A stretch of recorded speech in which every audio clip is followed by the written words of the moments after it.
성경의 각 권들 가운데 그것을 부르는 제목 외에 다른 별명이 있어요. 성경에 기쁨의 책이다라는 별명이 있는 책이 있어요. 그것은 빌립보서예요.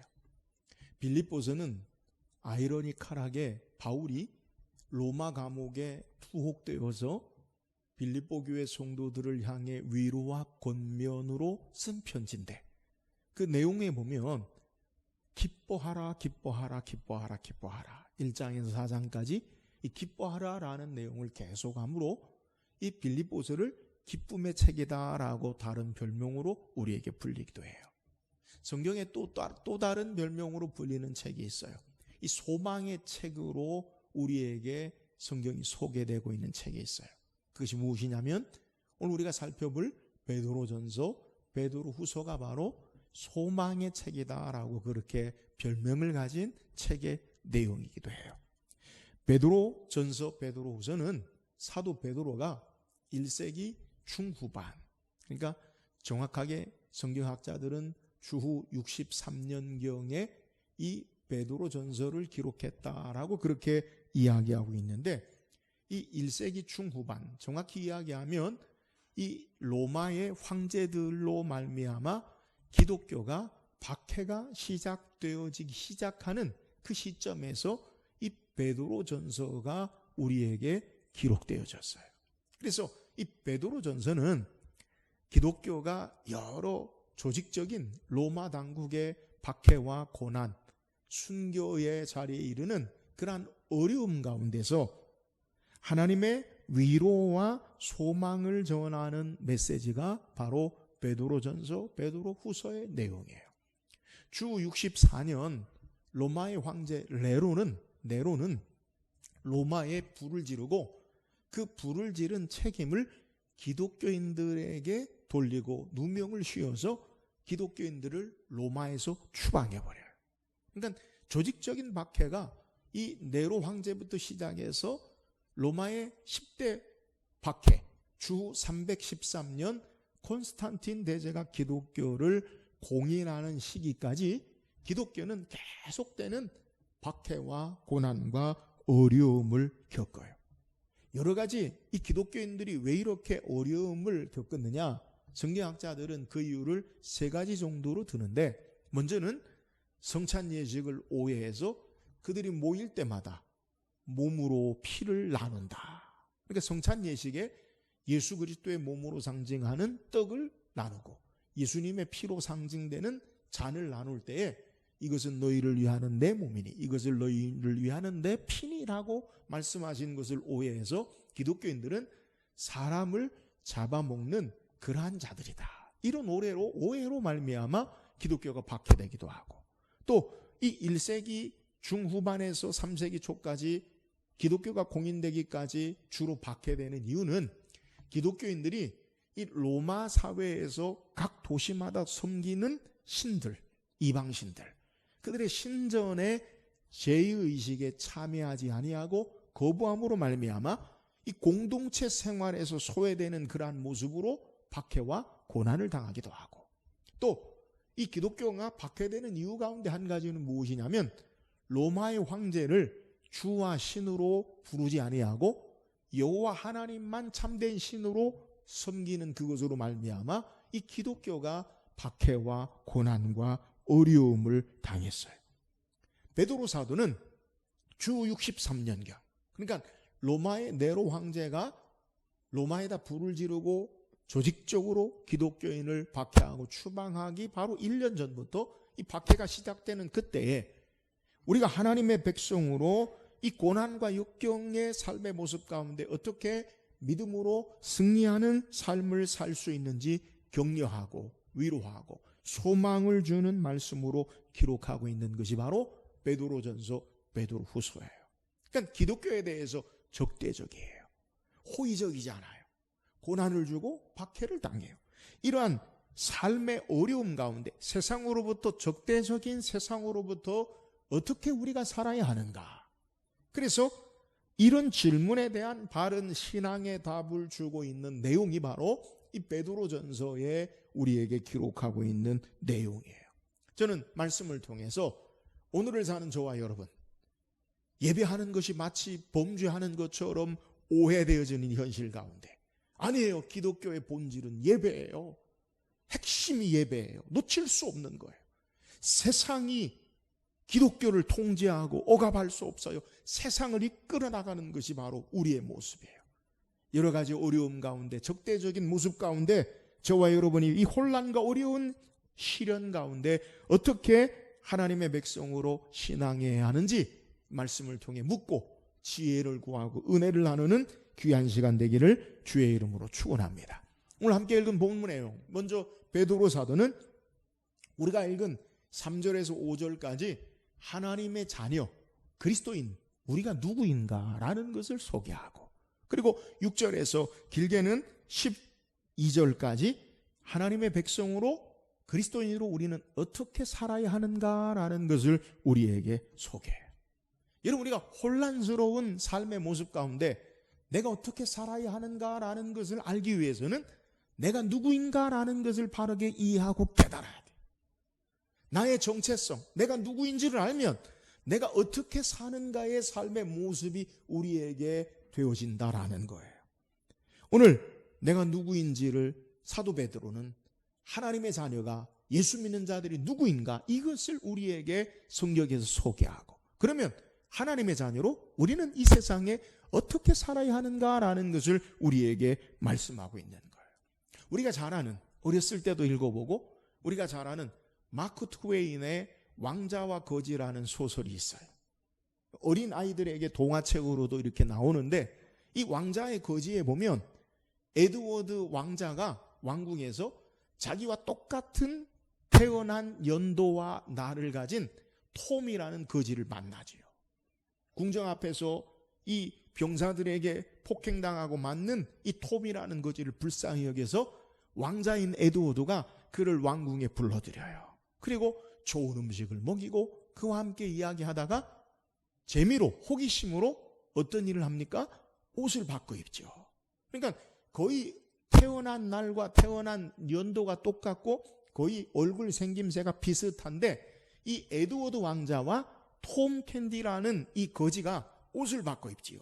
그리고 이 왕자인 에드워드가 거지의 옷을 입고 호기심으로 왕궁 밖에 나갔다가 거지 취급을 당하죠. 톰 캔디의 아버지 술정뱅이에게 붙들려서 거지의 속으로 들어가고 온갖 고생을 다해요. 근데 그럴 때마다 이 에드워드 왕자는 거지의 모습을 행하고 거지의 취급을 받으면서 그가 이야기하는 게 뭐냐면, 나는 왕자다. 나는 왕자다. 결정적으로 자기 아버지 국왕이 죽으면서 이제 왕의 대관식, 에드워드가 왕을 대관식 왕이 돼야 되는데, 톰이라는 거지가, 사람들이 톰이 당신이 왕자다 하니까 나는 왕자가 아닙니다, 나는 거지입니다, 그러니까 정신이 이상하다, 막 이렇게 오해하면서 있다가 대관식 하는 날 결정적으로 이 왕자였던 에드워드가 자신이 왕자임을 밝히고, 그리고 톰도, 거지도 그가 참된 왕자라는 것을 알고 왕으로 등극하는 그러한 모습을 우리에게 소개하는 것. 이게 왕자와 거지의 내용이에요. 여러분, 에드워드 왕자는요, 거지의 모습으로 거지의 취급을 당하고 고난을 당해도요, 그는 거지로 살 수 없어요. 왜요? 그는 왕자이기 때문에. 내가 누구인지를 알면 내가 이 땅에서 어떻게 삶을 살 수 있는가라는 것을 우리가 바르게 알 수 있다라는 거예요. 오늘 사도 베드로는 이 고난의 역경에 기독교를 조직적으로 박해하고 어둠의 혼란스러운 시대 가운데 예수 믿는 자들이 누구인가라는 사실을 우리에게 소개하는 거예요. 사랑하는 여러분, 오늘 저와 여러분, 예수 믿는 자들이 어떤 자들입니까? 오늘 성경 3절은 우리에게 예수 믿는 자들이 어떤 자들인가라는 것을 소개하는 거예요. 여러분, 3절에 보면 찬송하리로다, 우리 주 예수 그리스도의 아버지 하나님을 찬송하리로다, 그의 많으신 긍휼대로 예수 그리스도를 죽은 자 가운데서 부활하게 하심으로 말미암아 우리를 거듭나게 하사 산 소망 있게 하시며. 우리말 성경에는 우리 주 예수 그리스도의 아버지 하나님을 찬송하리로다 라고 소개하지만, 헬라어 성경의 원문에 보면 찬송하리로다 이것이 먼저 나와요. 여러분, 내가 누구인지, 하나님의 자녀가 누구인지를 베드로 사도는 고백할 때 먼저 뭐라고 이야기하냐면 찬송하리로다. 내가 누구인지, 우리가 누구인지를 하나님을 찬양하지 않을 수 없다는 거예요. 왜 우리가 하나님을 찬양하지 않을 수 없느냐? 하나님의 자녀가 어떤 자들이냐? 성경이 뭐라고 소개하냐면 그의 많으신 긍휼대로 예수 그리스도를 죽은 자 가운데서 부활하게 하심으로 말미암아 우리를 거듭나게 하사 산 소망 있게 하시며. 수식어가 뭐를 우리에게 보여주냐면 거듭나게 하사라는 것을 우리에게 보여주고 산 소망이 있는 자들이다라는 것을 우리에게 수식하는 거예요. 예수 믿는 자들이 어떤 자들입니까? 사도 베드로는 감격스럽게 찬송하리로다. 예수 그리스도를 죽은 자 가운데서 부활하게 하신 하나님의 능력으로 거듭나게 한 자들, 그들이 바로 예수 믿는 자들이다. 거듭난 자들이 바로 예수 믿고 구원받은 자들이다라고 오늘 우리에게 소개하는 거예요. 사랑하는 여러분, 오늘 저와 여러분이 어떤 자들입니까? 예수 그리스도를 믿는 자들, 저와 여러분은 하나님의 능력으로 거듭난 자들임을 믿으시기를 주의 이름으로 축원합니다. 본문에 거듭난 자들이라는 말은 두 가지의 의미를 우리에게 가지고 있어요. 여러분, 거듭났다라는 것, 거듭난 게 뭐예요? 다시 태어난다, 이 말이잖아요. 근데 우리가 어떻게 다시 태어나느냐? 이것은 오늘 베드로 사도가 우리에게 어떻게 거듭났다라고 소개하냐면 그의 많으신 긍휼대로 예수 그리스도를 죽은 자 가운데서 부활하게 하심으로 말미암아 우리를 거듭나게 하셨다.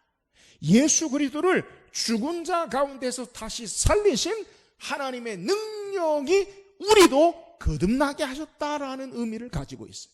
여러분, 우리가 거듭난 사건, 다시 태어난 것은 하나님의 능력으로 우리가 거듭난 자가 된 것을 믿으시기를 주의 이름으로 축원합니다. 그러니까 거듭났다라는 말은 우리가 하나님의 능력으로 새로 태어난 자들이다. 할렐루야. 여러분, 저와 여러분이 어떤 자들입니까? 하나님의 죽음을 이기게 하시는 예수 그리스도를 살리신 그 능력으로 거듭난 다시 태어난 하나님의 자녀들이다. 그래서 내가 하나님을 찬송한다라고 고백하는 거예요. 오늘 우리에게 하나님의 능력의 역사로 우리는 예수 그리스도로 말미암아 다시 태어난 거듭난 자들임을 믿으시기를 주의 이름으로 축원합니다. 또한 우리에게 거듭났다라는 의미는 하나님의 은혜로 긍휼하심으로 우리가 거듭난 자들이다라는 사실을 우리에게 소개해요. 여러분, 우리가 다시 태어난 것, 어떻게 다시 태어났어요? 우리가 하나님의 자녀된 것, 어떻게 우리가 다시 하나님의 자녀로 거듭났습니까? 우리의 행위와 공로와 노력과 의의를 가지고 우리가 거듭난 자가 된 게 아니에요. 온전한 전적인 하나님의 은혜로 우리가 하나님의 자녀로 다시 거듭난 자, 하나님의 자녀가 되어진 줄을 믿으시기를 주의 이름으로 축원합니다. 그러므로 베드로 사도가 하나님을 찬송하리로다. 왜요? 우리는 누구예요? 하나님의 능력으로 거듭난 자들이요, 하나님의 은혜로 거듭난 자들이기 때문에 우리가 하나님을 찬양한다는 거예요. 이 땅에 우리가 하나님의 자녀로 혼란한 세상 가운데, 적대적인 세상 가운데, 어려움 가운데 이 땅에 우리가 어떻게 살아야 하는가? 저와 여러분은 하나님의 생명의 죽음을 이기게 하신 능력으로 거듭난 자들이요, 하나님의 온전한 은혜로 거듭난 자들로 이 땅의 삶을 사는 저와 여러분 되기를 주의 이름으로 축원합니다. 그러므로 하나님의 능력으로 거듭난 자들, 하나님의 은혜로 사는 자들은 그 능력과 은혜를 구하며 사는 자들이 돼야 돼요. 오늘 우리 힘으로 살지 않아요. 하나님의 은혜로 살아요. 우리의 능력으로 살지 않아요. 하나님의 능력으로 사는 자들이에요. 그러므로 하나님의 능력과 하나님의 은혜로 거듭난 자들임을 바로 알고 하나님의 은혜를 구하고 주님 앞에 주의 능력과 은혜 가운데 사는 저와 여러분 되기를 주의 이름으로 축원합니다. 그러면 우리를 왜 이렇게 하나님의 거듭난 자들로 능력과 은혜 가운데 살게 하셨어요? 그것은 산 소망이 있게 하시기 위함이라는 거예요. 산 소망이라는 것은 죽은 소망과 반대되는 개념으로 우리에게 소개해요. 예수 믿고 신앙하는 자들은 어떤 자들입니까? 여러분, 우리들은 하나님의 능력으로 우리를 거듭나게 하시고 하나님의 은혜로 우리를 다시 살게 하셔서 우리에게 살아있는 소망을 가진 자들로 이 땅을 살게 한 자들이 하나님의 자녀들이라는 거예요. 저와 여러분에게는 살아있는 참된 소망이 있는 줄 믿으시기를 주의 이름으로 축원합니다. 그러면 그 살아있는 소망의 모습이 뭐예요? 오늘 4절의 그 소망을 우리에게 소개해요. 4절에 보니까 썩지 않고 더럽지 않고 쇠하지 아니하는 유업을 있게 하시나니 곧 너희를 위하여 하늘에 간직하신 것이라. 오늘 우리에게 썩지 않고 더럽지 않고 쇠하지 아니하는 유업을 있게 하시나니 곧 너희를 위하여 하늘에 간직하신 것이라.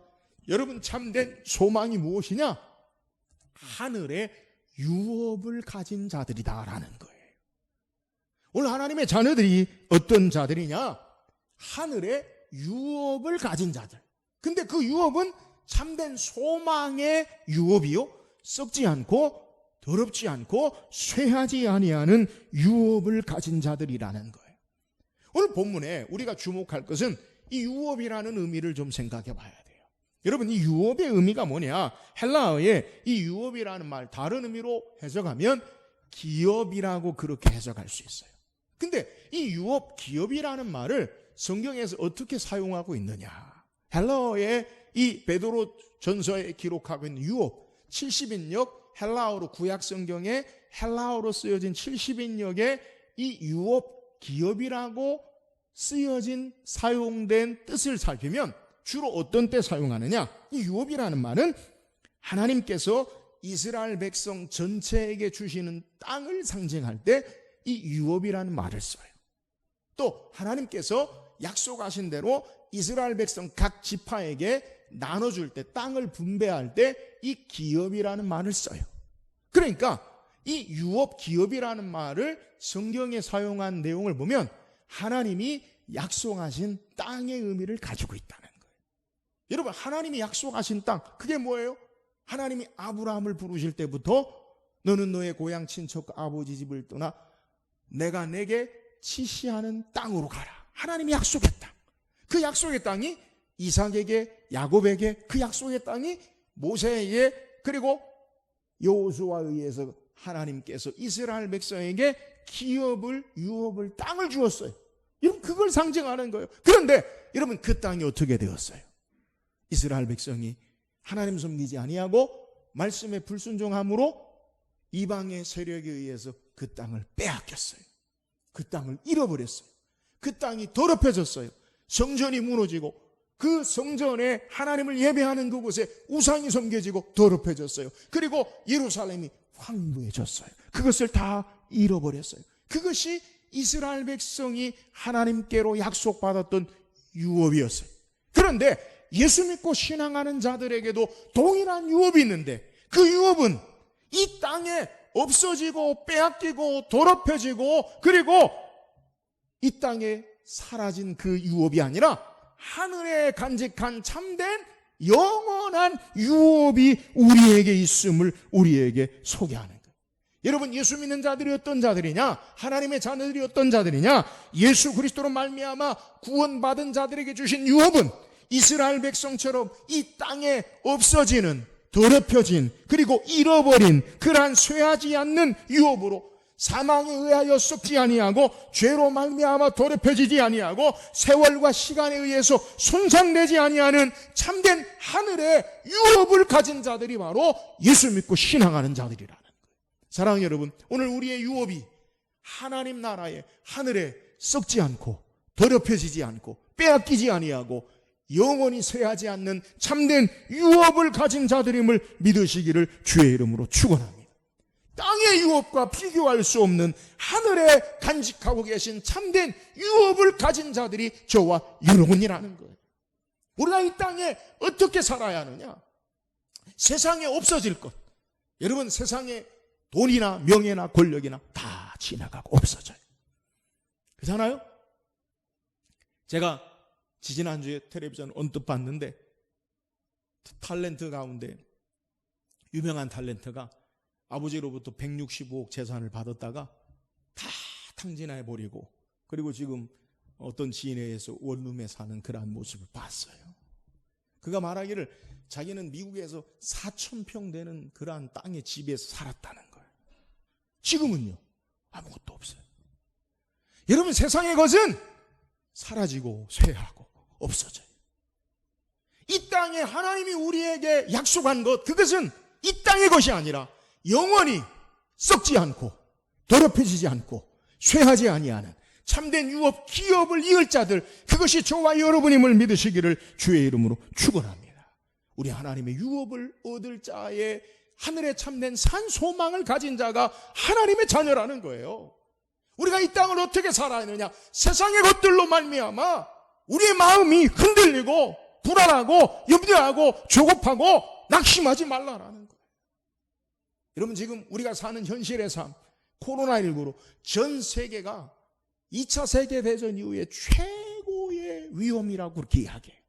경제적으로 계속 우리가 매스미디어 뉴스를 보면 좋은 소식이 아무것도 없어요. 계속해서 안 좋다, 힘들다, 어렵다, 안 좋다. 그러니까 우리가 쇠뇌가 돼요. 안 좋다, 힘들다, 어렵다, 안 좋다, 힘들다, 어렵다. 이것만 듣는 거예요. 여러분, 우리는 어떤 자들이냐? 땅의 것으로 썩지 않고 땅의 것으로 더럽혀지지 않고 땅의 것으로 쇠하지 아니하는 하늘에 간직한 영원한 유업을, 기업을 얻은 자, 우리에게 분명한 하늘의 소망을 가진 자로 이 땅을 살아가는 자들임을 믿으시고 믿음 안에 담대한 삶을 살기를 주의 이름으로 축원합니다. 땅의 것과 비교할 수 없는 하늘의 유업을 가진 자로, 이것이 바로 하나님의 자녀의 삶이라는 거예요. 또한 베드로 사도는 하나님의 자녀를 우리에게 어떻게 소개합니까? 5절에 보면 이 유업을 가진 자로 너희는 말세에 나타내기로 예비하신 구원을 얻기 위하여 믿음으로 말미암아 하나님의 능력으로 보호하심을 받았느니라. 자, 이 마지막 때까지 오늘 성경에 너희는 말세에 나타내기로 예비하신 구원을 얻기 위하여, 여러분, 우리는 마지막 때까지 하나님이 우리를 구원하시는 자들 되어짐을 믿으시기를 주의 이름으로 축원합니다. 그러므로 믿음으로 말미암아 하나님의 능력으로 이 마지막 때까지 완전한 구원을 위해서 우리를 어떻게 행하시느냐? 하나님의 능력으로 보호하심을 받았느니라. 할렐루야. 여러분, 하나님의 자녀, 예수 믿고 구원받은 저와 여러분이 어떤 자들이냐? 베드로가 소개해요. 찬송하려로다. 왜요? 우리를 하나님의 능력으로, 하나님의 능력으로 거듭나게 한 자들이라는 거예요. 그리고 우리에게 산 소망이 있는데 그 소망은 썩지 않고 더럽지 않고 쇠하지 않은 하늘의 영광의 유업, 땅의 것과 비교할 수 없는 그 유업을 가진 자들이라는 거예요. 그리고 예수 믿고 구원받은 하나님의 자녀들은 어떤 자들이냐? 오늘 마지막 때에 우리를 완전한 구원을 예비하시고 우리에게 주시기 위해서 하나님의 능력으로 보호하심을 받는 자들이 하나님의 자녀들이다라는 사실을 우리에게 소개하는 거예요. 오늘 본문에 5절에 우리에게 소개하는 것, 너희는 말세에 나타내기로 예배하신 구원을 얻기 위하여 믿음으로 말미암아 하나님의 능력으로 보호하심을 받았느니라. 본문에 하나님의 능력으로 보호하심을 받고 있다라는 것을 강조해요. 근데 이 보호하심이라는 말의 의미가 뭐냐? 신중하게, 자세하게, 안전하게 보관하고 지킨다. 누구를요? 저와 여러분은. 하나님의 능력으로 신중하고 안전하고 자세하게 보관하고 지킨다라고 우리에게 소개해요. 그래서 이 신중하고 안전하고 완전하게 우리를 지킨다라는 의미는 두 가지 의미를 가지는데, 첫 번째는 이탈하지 못하도록 보호하는 것. 어디에서요? 구원에 이탈하지 못하도록 우리를 하나님이 보호하시. 할렐루야. 예수 믿고 구원받은 자들을 세상 끝날까지 하나님 나라에까지 우리를 하나님의 자녀로 떨어뜨리지 아니하시고 하나님이 이탈하지 않도록 우리를 보호하심을 믿으시기를 주의 이름으로 축원합니다. 하나님의 보호하심은 또한 어떤 의미를 가지냐? 외부의 모든 공격으로부터 우리를 보호하신다.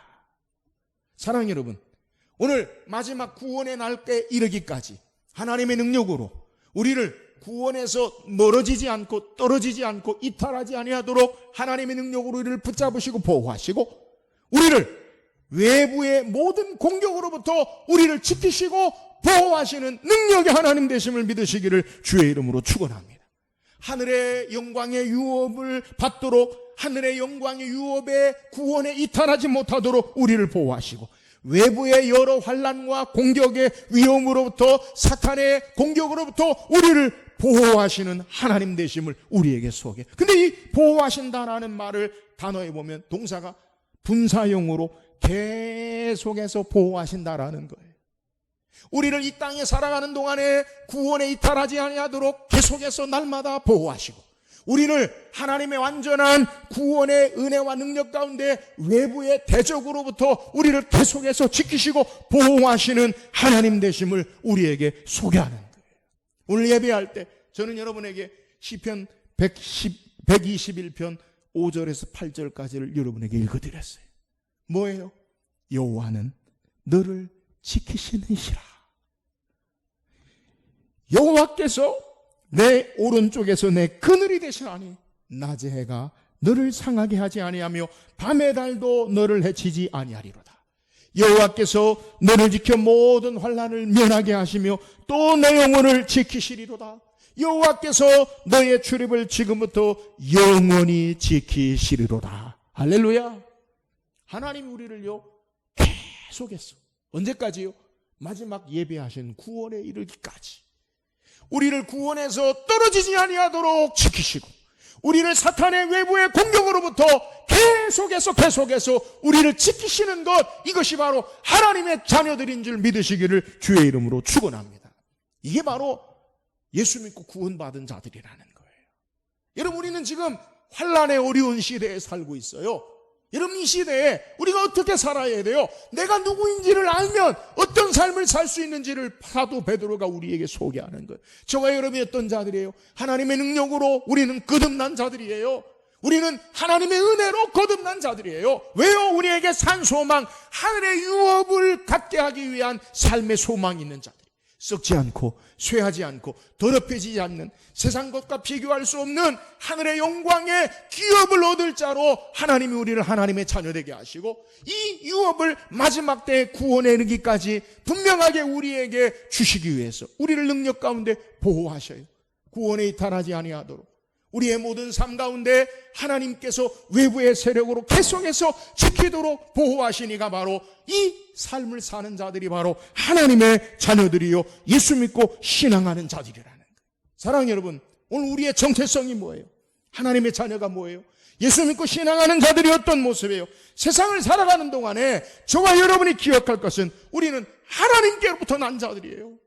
하나님의 능력으로 은혜로 사는 자들이에요. 우리는 하늘의 영광에 썩지 않고 더럽혀지지 않고 쇠하지 아니하는 참된 산소망의 기업을 가진 자들이에요.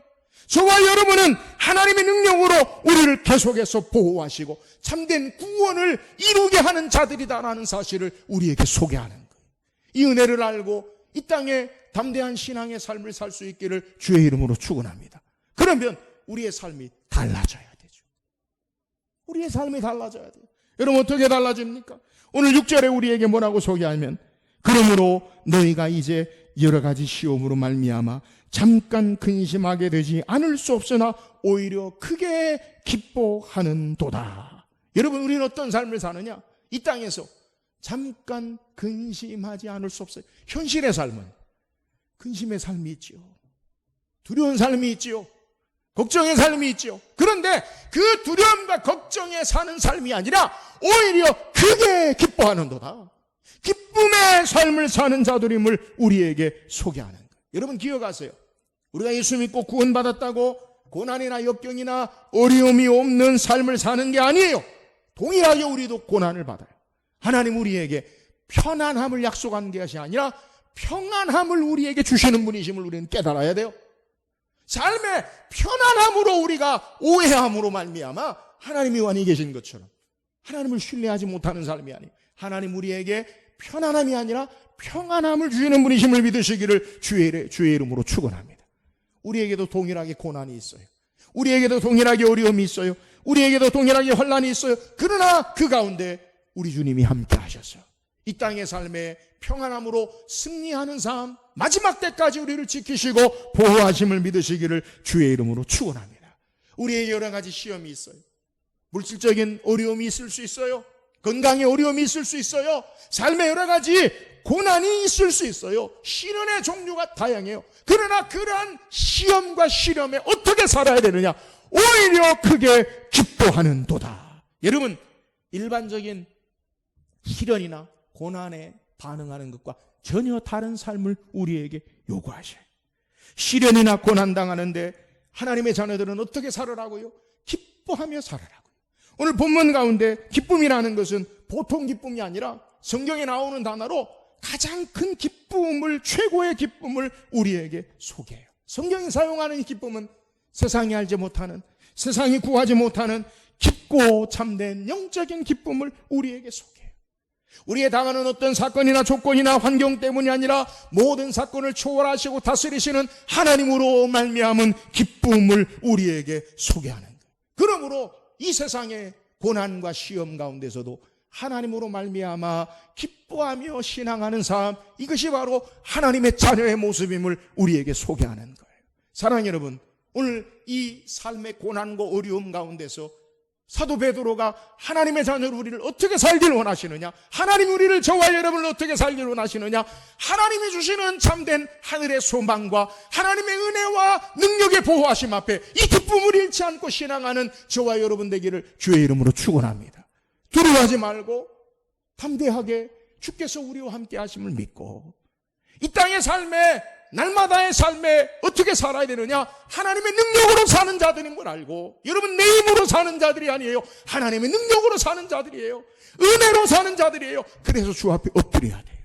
여러분, 우리가 하나님 앞에 날마다 엎드려 주의 능력을 구하고, 엎드려 주의 은혜를 구하고, 우리에게 썩지 않고 더럽혀지지 않고 쇠하지 아니하는 하늘의 영광스러운 그 유업 소망을 바라보고, 이 땅에 우리를 구원의 날에 이르기까지 우리를 그저 내버려 두지 아니하시고 구원에 이탈하지 아니하도록 우리를 지키시고 계속해서 보호하시고 외부의 모든 대적으로부터 우리를 지키시고 보호하시는 이 하나님으로 말미암아 하나님의 자녀로 기뻐하며 그 하나님으로 즐거워하며 이 땅의 삶을 사는 저와 여러분 되기를 주의 이름으로 축원합니다. 우리의 마음에 이 주님으로 말미암아 하나님의 거룩한 백성으로 기뻐하며 사는, 그래서 하나님의 자녀로 이 땅에 승리하며 사는 우리 모든 성도들 될 수 있기를 주의 이름으로 축원합니다.